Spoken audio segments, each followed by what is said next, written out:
I recently helped a friend of mine redecorate her bathroom. Picking out the tiles and the fixtures was easy. The tough part started when we tried to find the right accessory pieces. We had already established a black and white theme by the tiles we had selected, and her favorite flower was a calla lily. On one of our shopping trips, we ran across these great silk flowers and had the theme to start creating our own custom stained glass pieces. I'm going to show you today just how easy that is so that you can create pieces for your own home. Today is going to be to make a stained glass tissue box cover for our Kleenex. You first of all need to decide what size of Kleenex box you're going to use in that room. I like to use the smaller, more designer shape because it doesn't take up as much space on the counter. We want to measure this box so that we know how big to cut our glass. This measures 5 inches in one direction and a little under 4.5 in the other direction. We're going to turn and check all 4 sides to be sure that it's consistent all the way around so that our Kleenex box will fit smoothly and we won't have any problem getting it to slide over this box once we're through with it. So you might want to add just maybe 1/8 of an inch more to your measurement. I'm going to cut 4 pieces of glass 4.5 by 5 inches to make this cover for this box. I have my wooden workboard up on my counter today because I'm going to use my strip cutter and I need a wooden board for it to run along. I've got my triangle so I can check to be sure that my glass is square before I ever start. Now what we mean by that our glass is square is that when we put our triangle up against the edge of our glass and when this edge is against the wood counter, that it fits nice and snug. That means that when we cut out these pieces of glass, they're all going to end up being nice and square and will go back together real easy for us. I'm going to put on my safety glasses. Always remember to wear your glasses whenever you're cutting glass. We're going to set this right down on the edge, take my ruler and place it right on top of my glass. Now I'm using a piece of black Spectrum water glass to make this Kleenex box out of today, and I want to keep all of the grain running in an upward direction when I cut it out. By using my strip cutter, that'll be real easy to do. Strip cutters are not self-oiling cutters like our hand cutters are, so we need to keep a cloth with some cutting oil saturated on it so that we can pass this wheel across it after every couple of cuts. I'm going to loosen this and set this strip cutter at 4.5 inches first.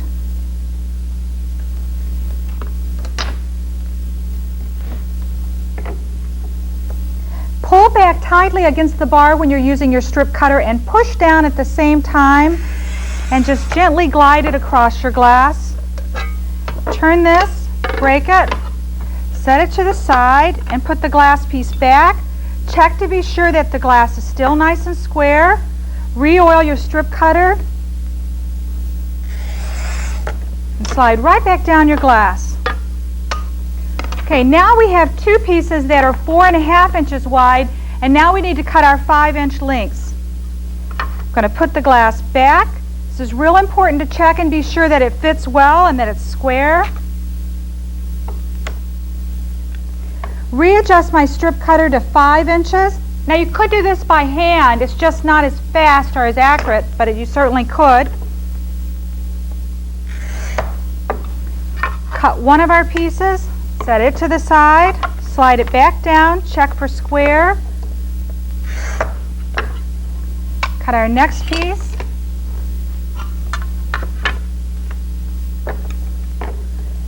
Now there's 4 sides to our box and we also need a top, but we're going to cut that in a little bit later. Right now we're just going to be cutting the sides.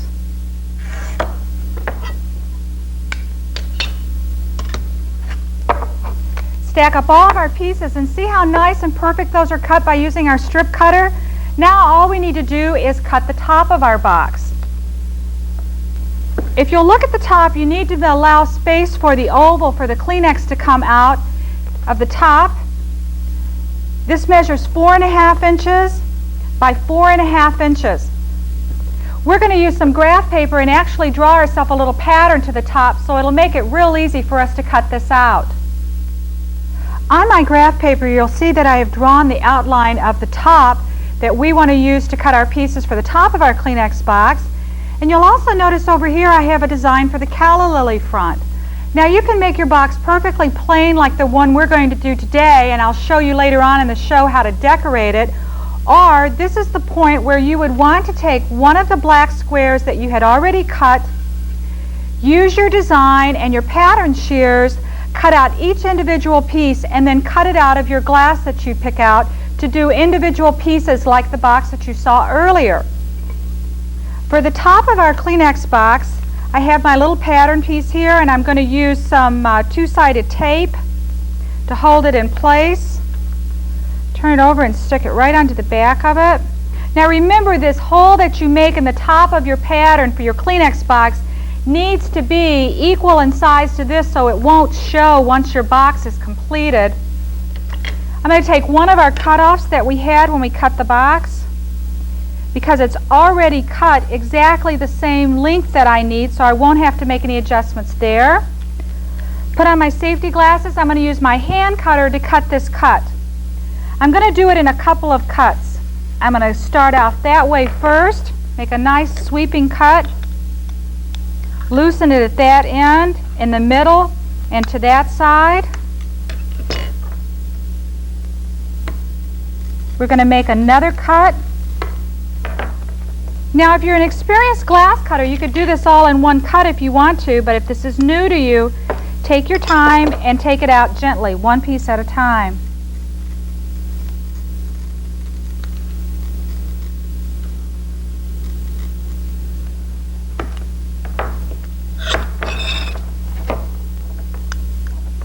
Loosen it again at this end. Go over to this side and just lift it out. Once you have this section cut, we can come along and just trim off our straight lines. If we need to use our grinder to edge any of the chips off, feel free to do so. You want to cut two of these. Just take this off. Take your other scrap that you had from the other end, tape it in place, and cut one more. Once you have both of these pieces cut and ground, then we want to put the foil on them. Once you have the two pieces of glass cut and ground for the top of your box, be sure you check them back against your graph paper to be sure that they're still the right size. These pieces need to fit accurately on top of our Kleenex box, and now's the time to check that. We're going to use 7/32 copper foil just around the edges of our box lid. I'm going to start right at this side, center it, and move it right along the edge. Now be careful when you go around the center that you put enough foil on that it's really close and fits well into this curve. Bring it right on around, keeping it centered well, up to the edge. And now I'm going to cut this off about that far over, bend it around, and just pinch it down nice and tight. Then I'm going to use my foil mate, and I'm going to burnish this really well all along the inside edges. Crimp this, making sure the corners are done well, around the curve, and then lay it down onto my board and roller this down. Make sure when you lay your foil piece down to roller it that there's nothing underneath the surface like a little chip of glass, because you can crack it real easy that way. And then I'm just going to foil the other piece the very same way. Starting on the edge again. If you go all the way around this piece, it might interfere with the brass when we get ready to put that on. Save yourself some money and just save the foil at the same time. Come right on around those edges. Now I've set up a little right angle jig right here. I've checked it with my square to be sure that it's nice and even. I'm going to slide my two pieces in. You could put your pattern back under this if you wanted to be sure that it fits. And we're ready to solder it together. Now, I've set my rheostat at a 6 to do this copper foil work. I have my small tip on my Unger iron, a nice clean sponge to wipe that tip off with. I'm going to pour some flux into a little glass bottle so I don't dip back and forth to contaminate it. Set these things out of the way. And I'm going to paint flux all along this edge. Now, I'm going to use lead-free solder today to solder this together because I don't want the lead to be around the area that the Kleenex is going to come in and out of. If you're going to be using regular solder, then you need to be sure that you coat the soldered area with either some nail polish or a varnish so that you seal that lead. This can fills lead-free solder. It flows really nice. We're going to come right around this outside edge and tin this.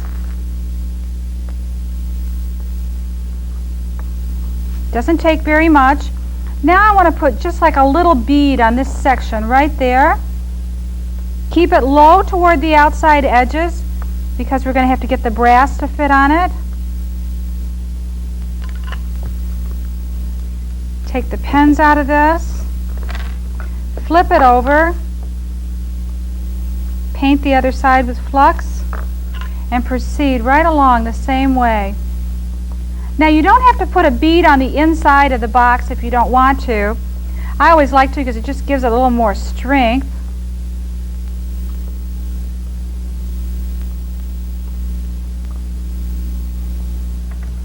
And now we need to build up on the inside of this box. Flux it again.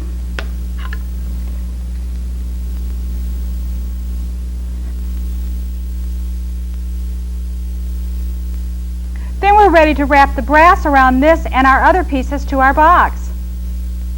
Once we have our lid completed and cleaned, we're ready to start wrapping brass cane around each one of the pieces for assembly.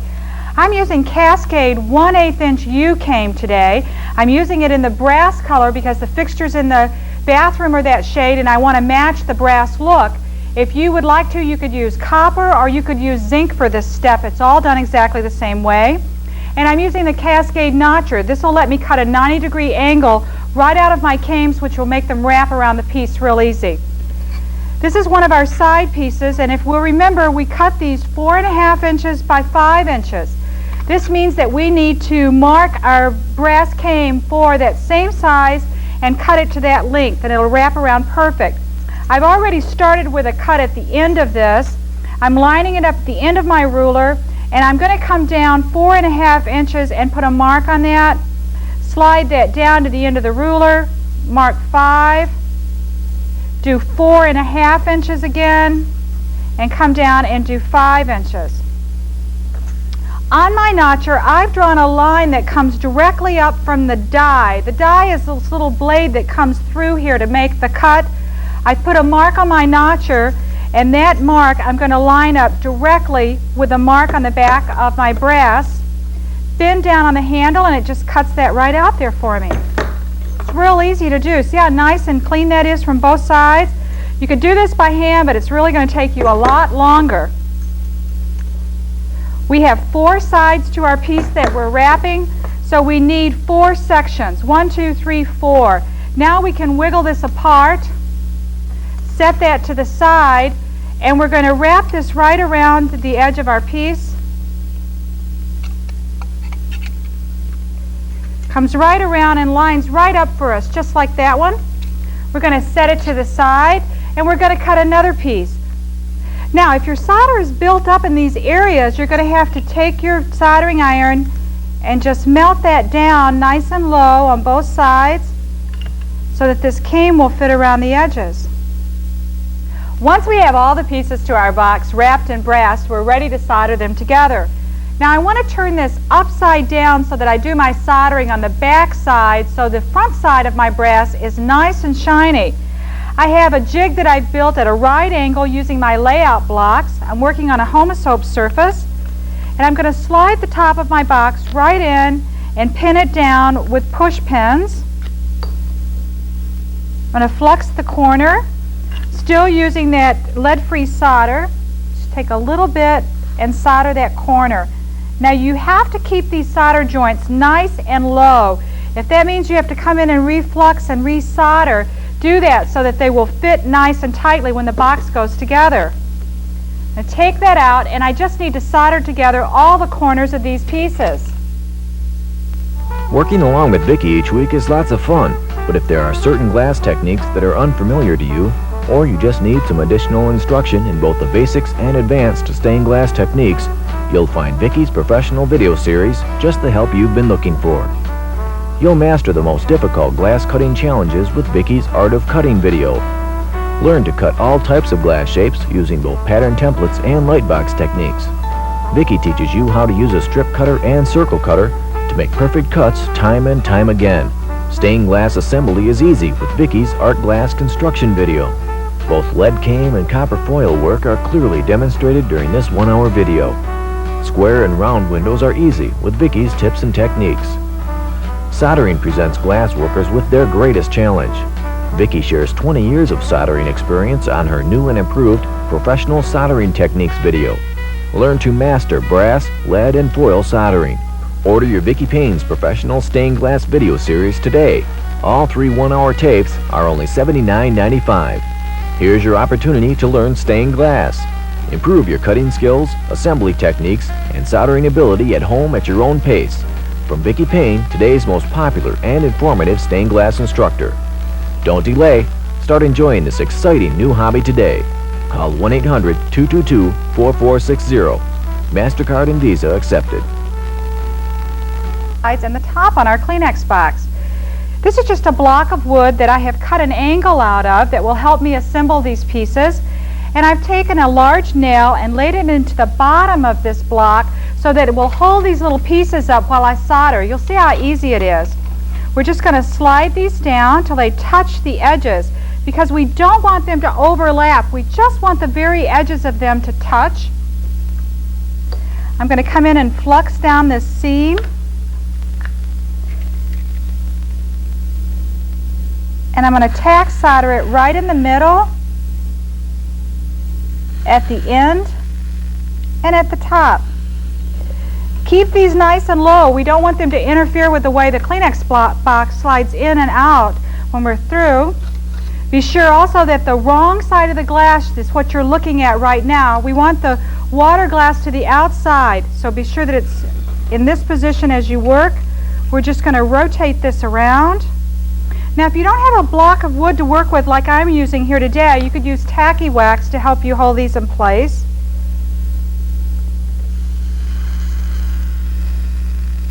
You could use masking tape too, but these are kind of heavy pieces for masking tape.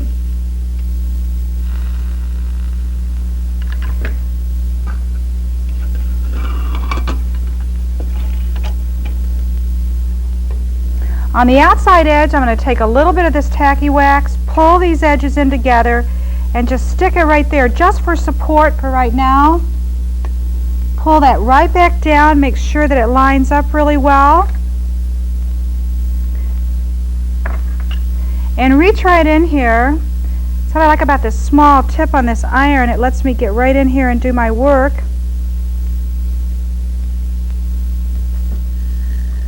You don't want to put so much solder on it that it runs through to the front side, because remember, we want to keep that nice and smooth. I'm going to rotate it around and do our last side. Make sure that these are even at the front edges, that all of them line up well together. Now, it's still going to be a little bit wiggly, but at this point it's just fine.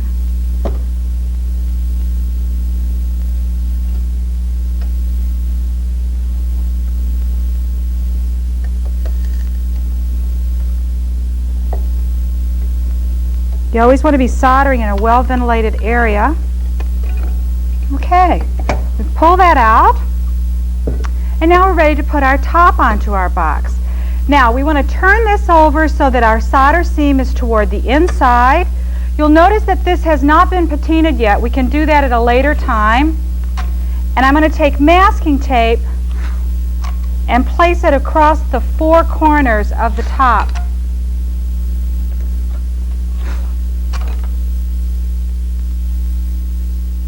If I set my jig over here, the one that we worked with before, it'll help me make sure that this is nice and square. Slide it right in there tight and pin it down.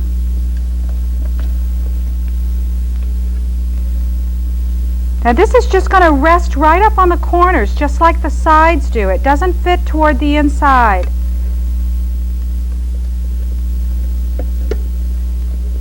Tape it down. Now we want to make sure that we have this tape down really nice and secure because we're going to turn it over and do our soldering on the inside.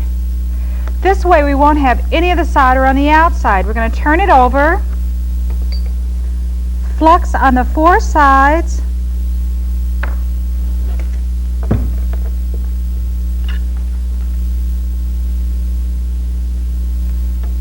and solder it right at those corners.